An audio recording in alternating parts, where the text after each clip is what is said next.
All right, thank you, everybody. I'm going to go through a couple of closing slides here, and then we are going to be on our way networking this afternoon.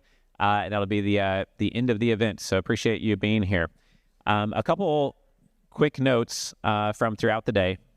75 speakers on stage. Thanks, Jared. We showed this slide many times. Recommend you read all these books that are authored by billionaires. I'm not going to go over that again. A couple of quick comments here. So Jeff Hoffman, some notes from him, making sure you know with your employees exactly what's important to them and your partners so you can serve that really directly. Not wearing a badge of honor of working 14 hours a day, 7 days a week. That's a badge of inefficiency, something I took note of there. Quality time with the kids when you do spend time with them, being really engaged. There's a comment on the venture capital angel investor panel about is AI overhyped? And I thought the answer was really smart. In some areas, for sure it's overhyped. In some areas, it's for sure underhyped, right? Just like the internet boom. Kevin Harrington, we talked about being enthusiastic and having someone who's passionate enough to hammer something until it's done and having that focus and seeing that energy in an entrepreneur. And I also thought it was interesting hearing how it wasn't just being as seen on TV and Shark Tank, but it was taking as seen on TV and all that infrastructure and then porting it over to 30 different global markets. And then he doubled the size of his business again. So it was like another huge leap forward for him. I remember Jock, who's had $3 billion plus exits at 2 events ago, I asked him, how do you get clients who are billionaires? And his response, I thought was worth sharing again here. He said, well, I help them become billionaires. And the point is to add value first to people, whether or not it benefits you directly, short term. One of the best ways to get the attention of a family is to see what they're doing and identify a strategic choke point that helps their business, identify a client, identify a piece of IP, identify a joint venture. Sometimes you'll be rewarded by having an equity partnership in that joint venture or an investment structure that saves them equity as they're scaling so they don't get diluted too much as they're scaling. That's been a go-to strategy for us. Ed Connor's talk was one of my favorites. I think he was one of the most genuine, authentic people that we've had up here over a couple of events. I thought it was great. And what I took away from Ed is that you need to realize when you're getting lucky, but also inspire others and encourage them to do something they didn't think they could do. Just like John Cena, he's made more Make-A-Wish Foundation grants than anyone else in the history of Make-A-Wish Foundation. And he wouldn't be John Cena. You wouldn't know who his name is if it wasn't for Ed Connors telling him that he could make it in pro wrestling and then become a movie star. So that's the impact. And Ed Connors has done that with hundreds of people, right? And I see that now with Dan Puder as well, with his charter schools. So I think that's something worth sharing and worth spreading with people here in the room. I like Joe's approach of actually writing a handwritten letter to people. The more that you say, oh, well, that takes too much time. Well, that's what everyone else in the room is saying, and that's why nobody else does it. And that's why it would work, because everyone here in the room, if you asked all these investors on the panels how many emails you get per day, no one in here probably gets less than 50 or 100 emails a day, right?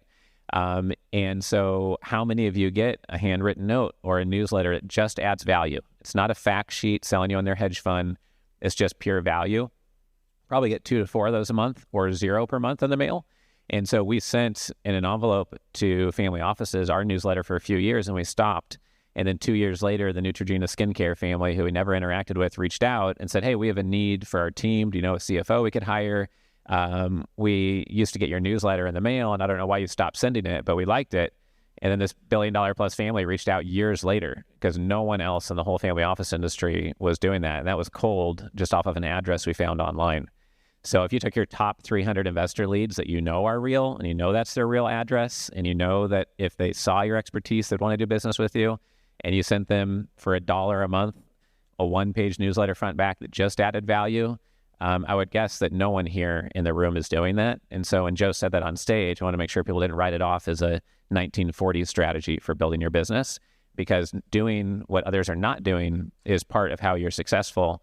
Just like we heard Kevin Harrington talk about how Celsius is successful because it's scientifically proven that you burn 140 calories or whatever it is, and Red Bull and Monster, whoever else is not able to say that. And just how Treasure Investments is pouring a 18-foot tall statue of David out of pure silver. No one else has the rights to the Vatican molds. And that strategy is unique. It's scalable. And they've built a big business off of doing that. So that's one trend we keep on seeing, not doing something that's in a crowded space with a crowded strategy. You're guaranteed at best to be following the herd. And like Gary Vaynerchuk says, you need to look at what you're genuinely good at and position yourself for a future trend, not chasing 10,000 people and trying to jump on the bandwagon that's already left, right? The professional athlete panel, I think, was great. I think that was insightful on how to work more with athletes and what it takes to be successful working with them. And then a big trend over the whole event has been, for me, looking more at how do you scale very quickly, co-GPs, joint ventures, partners. Example of Caliber on stage that has $2.4 billion in AUM now, and they just had $1 billion in AUM maybe 3 years ago or so. So I think that they'll be $100 billion company one day, perhaps, right?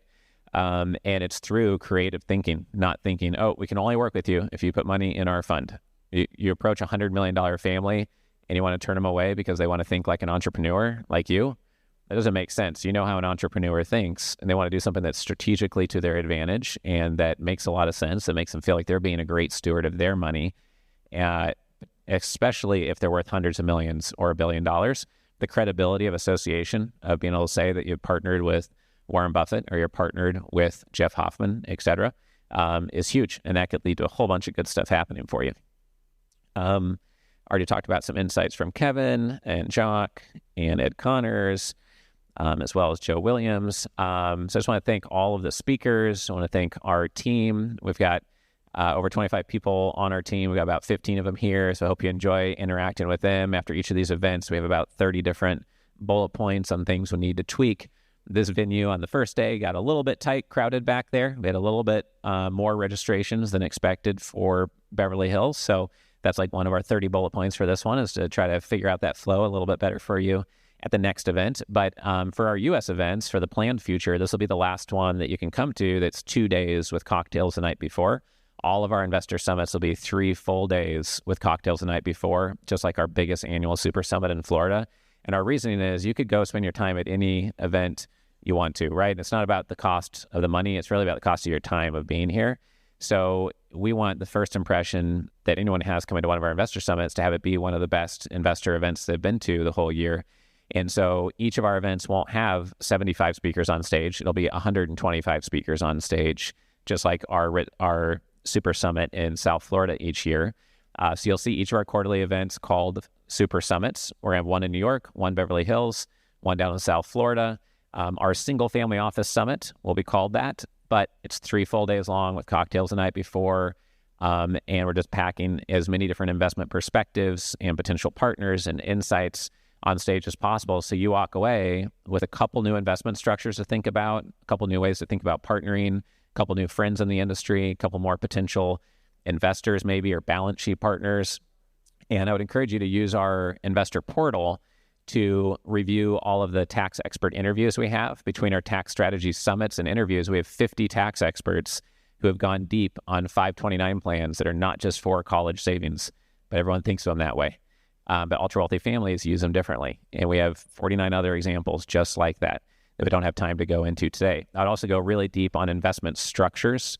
The right structure can get a deal done, or it can make the deal twice as good for you, or it can make it so you have zero downside in the deal, except for maybe a hassle of having to collect on collateral that's been assured in the right way, right? So if you haven't gone really deep on taxes and really deep on structures, you're doing yourself a disservice, because what you're offering investors or what you're doing with your money is not as protected or as efficient as it could be. And you will close deals you would not have closed otherwise if you are good at navigating that, no matter what side of the equation you're on. Because some CEO, if you're trying to buy his company or buy her company or 10% of it, is going to say, no, I don't like that. I don't need that. Or no, that's too risky. I don't want to make that allocation right now. And you can de-risk it for them so they win first. The other thing I would emphasize is that we have hosted an event called Capital Con 4 times now. We have 100 experts who only get a 10-minute talk. It's like a TED Talk. And each one of these 100 people have raised over $100 million in their career. Many of them have raised billions of dollars. The biggest one had raised $60 billion in their career. We had a 41-year-old that's raised over $10 billion. And so these 100 experts, they just get a 10-minute talk each. And if you are looking to get more traction with investors, if you spent the time to inject that specialized knowledge into your brain of listening to 100 talks, 10 minutes each about that, and you didn't come to any of our events for a full year, you just watched those 100 talks, there's no way it wouldn't transform how you raise capital and what you do and your effectiveness, because there's so much knowledge there. It's like a food buffet. You don't have to use all the ideas. Use the ones that make sense for where you're at right now. And so that's our goal, is really to transform what you do as an investor, help you access different deals and opportunities, transform how you work with investors if you're here to raise capital and get deals done. So I hope you see that. We do have 4 super summits a year, like I mentioned, but then also 6 private investor masterminds, which are completely different. The masterminds are one-day events, 10 a.m. to 4 p.m. I'm speaking for the first half of the day and just giving you 30 strategies as fast as I can on a very specific topic. Second half of the day is we have 5 guest speakers that give you different perspectives, but they're standalone talks or fireside chats with really interesting investors or powerful partners we have in that region of the country. And so the masterminds are a very different format than this, but it's a smaller room. You'll have 75 people in the room, not 400 people, right? And so that makes it a little bit more intimate, make friends there, see familiar faces, as you will if you come to our events over time. The real goal over all these events over time, whether you have time to watch a lot of the recordings or not in our portal, which, by the way, you can stream on your mobile app. So as you're walking through the airport or stuck on a delayed flight, you just log in and then stream insights from billionaires, $100 million net worth families, $1 billion plus MFOs, and you could stream that instead of a Hulu or whatever else podcast that you listen to.